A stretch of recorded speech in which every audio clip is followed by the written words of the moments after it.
Добро пожаловать на наш канал. Поехали! О чем сегодня речь? А сегодня у нас очень интересная тема, что нужно обсудить в начале отношений, для того, чтобы эти отношения успешно развивались. Опять-таки, это только наше мнение, и мы его никому не навязываем. Ну почти. Да. Что? Начинай. Начинать, да? Нет? Да. Хорошо, начнем, мне кажется, с самого основного. Первое – это сексуальная совместимость. Согласен? Да, очень согласен. Потому что я считаю, что секс – это, наверное, 80% отношений. Да. Да. Да, сексуальная совместимость – это очень важно. Ну, я даже недавно общался с другом, и для него был странный, например, спросить там про, как я могу сказать, бывший или предыдущий опыт, сексуальный опыт у своей текущей девушки. А я, для меня, я понимаю, что, не, конечно, не идти там спросить все тонкости и так далее, но все равно надо спросить, как там было, хорошо ли или нет, и что этому человеку вообще нравится в постели. Это очень важно, потому что у всех людей разные вкусы в постели. Вот именно. И все это надо понять, обсудить. Я даже не знаю, на первом свидании или нет. Честно, я не знаю. Я не знаю, что люди там обсуждают на первом свидании. Я считаю, что если вы уже взрослые, то есть не подростки, я думаю, что все такие, типа, у тебя там красивые глаза, у тебя ножки такие и так далее. Это можно в переписке. Это не важно, честно. Это вообще не важно.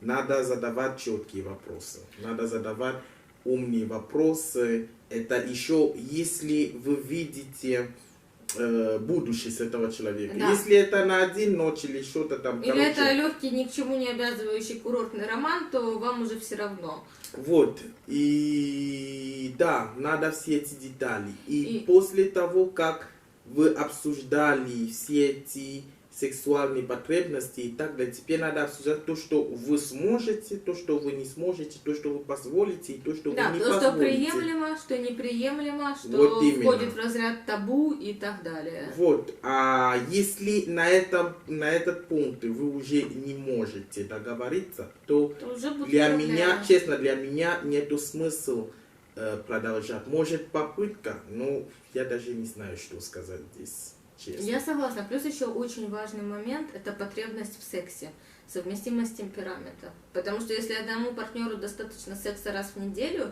либо, боже упаси, раз в месяц, то а другому нужно каждый день и не один раз, то ну чем это закончится? Это закончится неудовлетворением и изменой. Разочарование. Сначала разочарование, потом кто-то пойдет на сторону, и отношения, вероятно, разрушатся. Не, ну честно, ребята, я не понимаю, вы, которые там, вы еще там меньше 50 или 40, чтобы не перебарщивать, раз в неделю. Что это? Но у людей есть разный вид темперамента, ты же знаешь, ты же ученый. Пожалуйста, я не знаю, раз в неделю я не знаю, что это такое. Я не знаю. Так, ладно. Сейчас часть зрителей очень сильно обиделась. Нет, я считаю, что если у вас нет пока маленьких детей, и вы здоровы, то раз, ну, в принципе, ну, есть темперамент. Зай, пожалуйста, не надо там туда-сюда. Каждый день. Это как чашка кофе. Каждый день. Это хорошо для здоровья.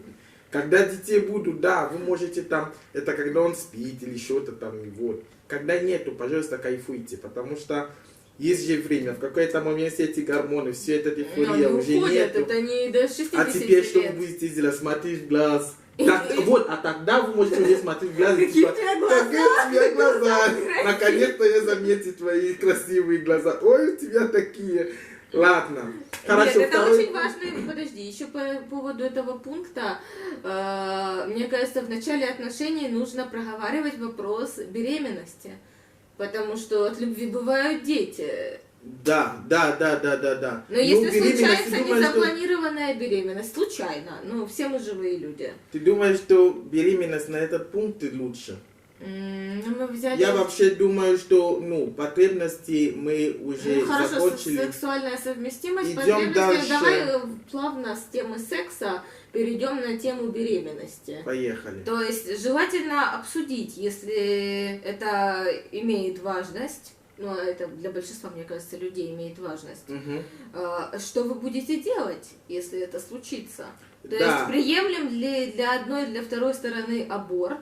Неприемлем ли аборт? Хотите ли ребенка, если вы, грубо говоря, знакомы 2 месяца, и женщина забеременела? Готовы вы, не готовы? Если вы готовы, то будет ли мужчина платить алименты и так далее? С кем будет жить ребенок, если вы не сходитесь? Ну, мне кажется, так должны делать взрослые люди. Но это где-то в утопическом моем представлении, потому что в основном это как получается? Честно, по мне, я думаю, что мы в современный мир. То есть, если вначале вы еще не точно знаете, как будет отношение, пожалуйста, есть только контрацептив. Да. Есть только. Очень. Можно уже не прям там, если случается ребенок. Нет, есть контрацептив, сидите на контрацептив. Да, Вот. господи, почему-то большинство людей забывают, есть такие таблетки, которые при приеме в первые сутки, это не аборт, они дают почти 100% результат. Мы не будем идти на тонкости там врачебные. Нет, но я имею в виду, что даже если случилось, то можно этого избежать. Ну, да. У каждого свое. То есть... Но это важный момент тоже. Да, я не спорю. Я просто говорю, что честно, в начале отношений можно там не прям, если случается и так далее. Честно, для меня беременность это не случайно. Это мы взрослые. Взрослые люди, если вы, извините, трахаетесь, то будете детей. Без контрацептива и так далее. Если у вас нет проблем со здоровьем определенно. Даже с контрацептивом бывает даже беременность. Вот. Я просто считаю, что пункт здесь это именно обсуждать. Да. Хотите ли вы детей, не хотите, сколько там и так далее. Понятно, что вы не знаете прям что 5 детей или что-то там. Нет. Но это должно совпадать желание. Совпадать желание. Вот. И по мне, я думаю, что больше здесь отвечает женщины, потому что это, скорее всего, это женское тело, да. Это риски для здоровья, это полностью ответственная, ну не полностью ответственная женщина, но женщина при рождении ребенка теряет и финансовую самостоятельность, и психологически терпит изменения гормональные. По женщине это бьет гораздо больше, поэтому женщинам тоже нужно включать мозги. Мозги нужно включать обоим сторонам. Вот именно. И после этого вообще, я думаю, есть еще пункты, которые очень-очень калечные в семье. Это финансовый пункт. Вот. То есть бюджет, что вы планируете, как вы планируете ваши, там, я не знаю, путешествия, поход в ресторане, развлечения. Вообще надо обсуждать без всяких табу или что-то. Хорошо, можно я тут добавлю? Да. Например, перед тем, как мы с мужем не начали встречаться, я не имела такого понятия, как семейный бюджет, потому что в родительской модели поведения у меня родители, они более спонтанные, так скажем, хотим покупаем то, хотим покупаем другое, то есть планирования там особого я никогда не видела. Наша семья планирует. Но благодаря этому мы экономим деньги, и благодаря этому, как бы, я считаю, что мы живем на достаточно финансовом уровне. Да. То есть это вопрос тоже, приучены ли обе стороны планировать, иметь бюджет, либо не приучены. Тебя там кто-то отвлекает? Нет. Это тоже очень важно, потому что потом, например, будут вопросы, когда начнется бытовуха. Например, я никогда до мужа не покупала, как я сейчас беру на полгода средства химия бытовая, шампуни и так далее. Сейчас это все берется на полгода. Зубные щетки, массово, оптово ставится, и мы вообще этот вопрос не трогаем. Потому что, ну, например, для него важно. Он не может представить, как может закончиться туалетная бумага. Не, вот это для меня, это, блядь, я не могу понять, как закончится туалетная бумага. То есть такие основные ресурсов, то есть туалетная бумага, Средства для мытья посуды, пакеты мусорные. для стирка, пакеты мусорные, или Шампунь. соль даже, я не понимаю. Соль, сахар, потом, ну, в общем, Вот. масло и так далее.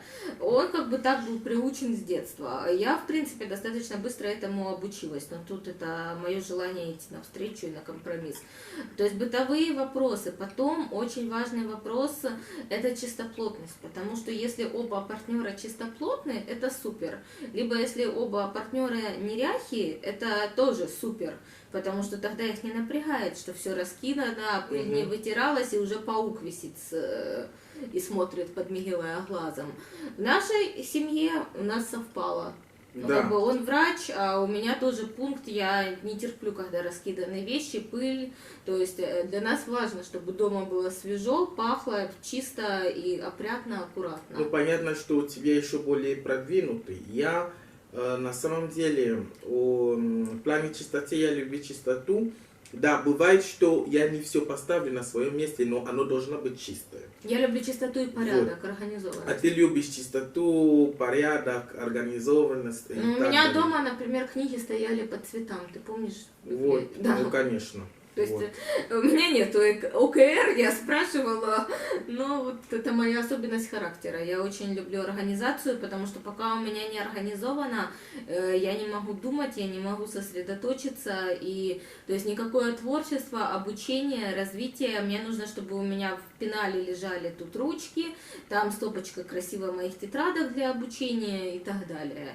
Ну, а теперь представьте, если партнер не такой, как мой муж, а это партнер, который расшвыривает, делает, там носки летят, там то, там тарелка не помытая, унитаз не почистил. Ой. Но это же можно, честно, ну, Да.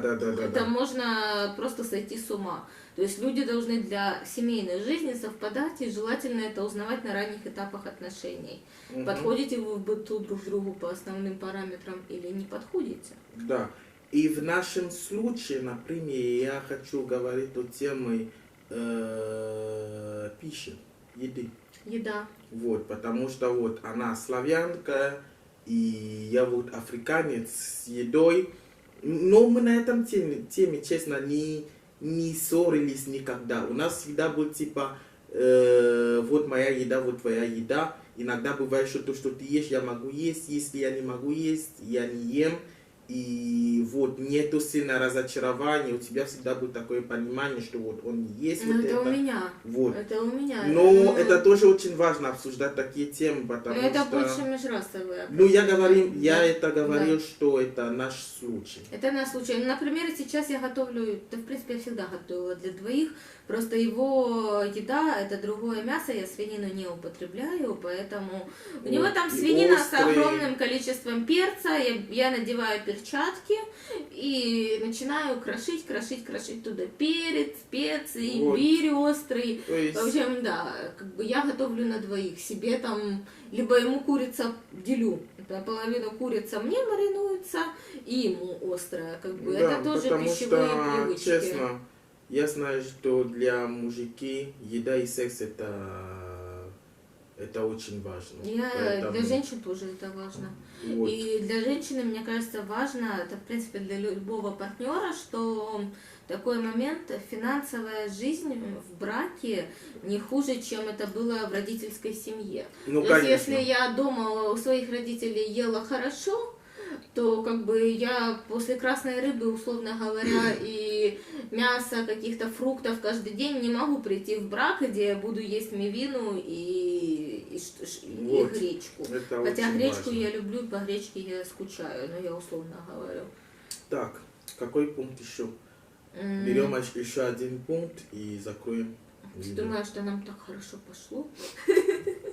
Может, мы еще и 2 Не, поставим. мы можем и много-много. Мы можем просто потом поделить видео, часть 1, часть 2, и все. Ну да. Хорошо, Я то еще есть один просто уровень, давай мы еще договорим по уровень жизни на таком же уровне, как было до брака. Это тоже нужно обсуждать. Да, И на таком вначале, ли как лучше? я имею в виду, что, то есть твои ожидания, как мы будем питаться, будем ли мы ходить, сможем ли мы позволить ходить в ресторан каждую неделю, или для мужчины это вообще как бы какой ресторан? Да. Ну, Не, это очень важно тоже. Это очень важно. Но я думаю, что вот это лежит больше на плечо мужики того, что ну, это он будет, это он тебе берет от твои родители. То есть он это должен, более в традиционной культуре, да. то есть он будет, мы опять говорим про наши случаи. Да. То есть он должен понять, что он тебе оттуда берет, чтобы было либо одинаковый уровень, либо лучше. Да, то есть потянет ли мужчина такой уровень, как был, ну, У родителей. и готов ли он развиваться и так далее. Вот именно. Хотя бы жилье не хуже, ну, чтобы ремонт был не хуже и там, ну, не, без клопов и прочего ужаса. Вот именно. Потом, если, ну, еда, мы с тобой сказали, питание не хуже, Да, уход за собой, потому что женщина и красота это деньги. Вот. То есть, ребята, пишите там в комментарии, Да. что для вас важно, что вы считаете очень вот. Да, а мы думаем над второй частью. Да. Да, мы сворачиваем это видео и думаем над второй частью. Всем Да. пока-пока и хорошей вам Goodbye. недели. See you.